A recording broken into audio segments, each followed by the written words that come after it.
plant, Lumumba managed to escape by driving to a UN position. The UN troops from Ghana had always been on his side, but this time the door stayed shut. Any intervention on behalf of the fugitive had been explicitly forbidden by headquarters. We had only agreed to provide him protection in the house. If he wanted to go out, then he had to tell us he's going out, where he is going, how he's going. Then we would have to decide how we are going to protect him.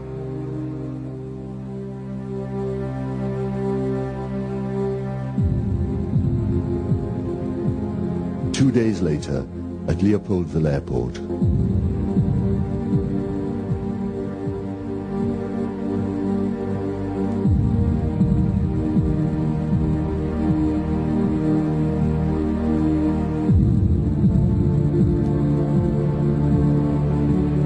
Mobutu had told the international press to come to the airport. Photographers and camera crews from the West were to witness the abuse and humiliation of the great Lumumba.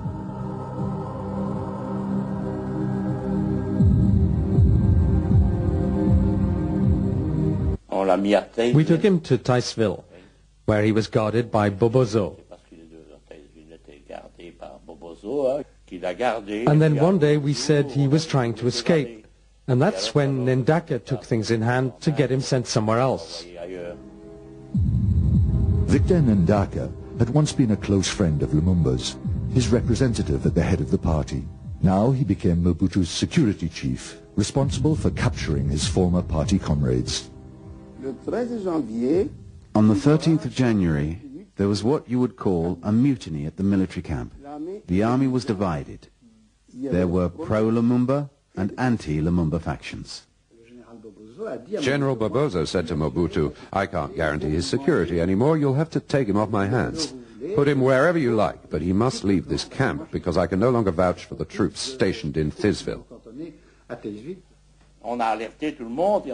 We alerted everyone we could and said, "Be careful, he's quite capable of coming back to Leopoldville with the tanks from Thizville," because he was capable of stirring up the troops and getting them behind him. Everyone was given their assignment. Mine was to go to Ticeville, get the prisoners, and from there take them to Moanda. It was only when we were in the plane that Lumumba realized what was really going on. Two of Lumumba's close political allies were also on board, Ministers Mapolo and Okito, who were also to share his fate. I wasn't interested. I washed my hands of it, and that was that. The destination of this carefully planned trip was Katanga, where Lumumba's deadly enemy was waiting for him. I was told to ask Jombe if he would take delivery of the parcel. Malia used the Belgian Secret Service's radio connections for his secret message. But who did he speak to? Commander Verdict. He was the one who answered. The first message, which I received at the end of the morning, was a message which had clearly come from Colonel Marlière, saying, "Request agreement from the Jew to receive Satan." Yes, those were code words. We didn't speak openly. The Jew in my coded language was Jombe. And Satan for Lumumba. And let me point out that these code words were chosen by Colonel Marlière and not by myself. For us, Lumumba was Satan, and he did look satanical. You just have to look at those eyes. And Jombe was the Jew. Why? Mr. Cash Register. Even the government in Brussels sent a telegram requesting that Chombe take charge of the prisoners. So the aircraft landed at Katanga's airport.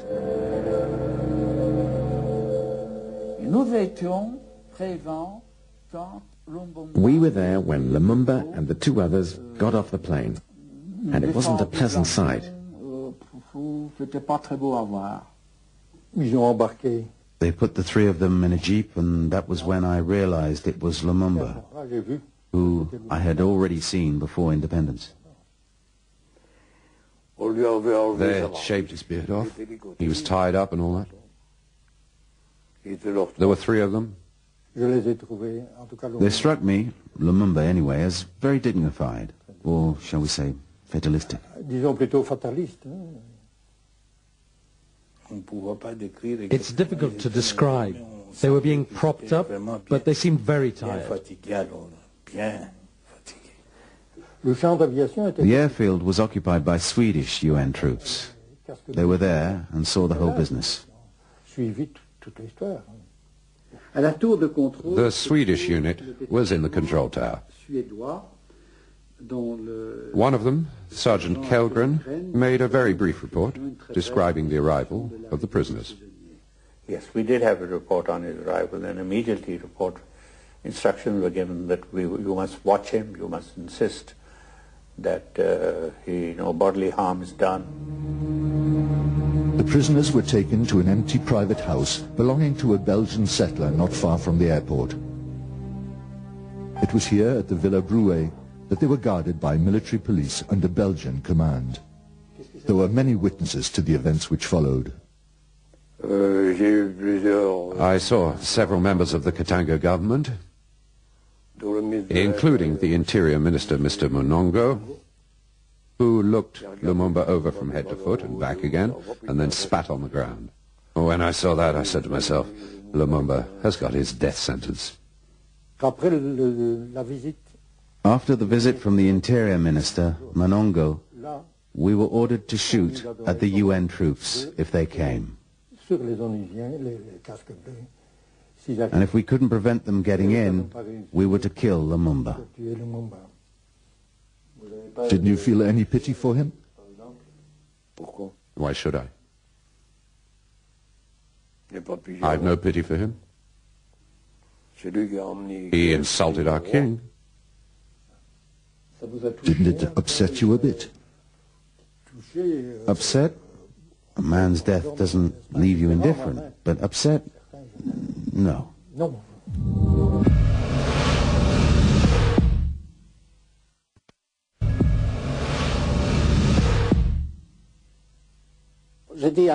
I said to Chombe, his fate is sealed. Lumumba's fate is sealed. It's as sealed as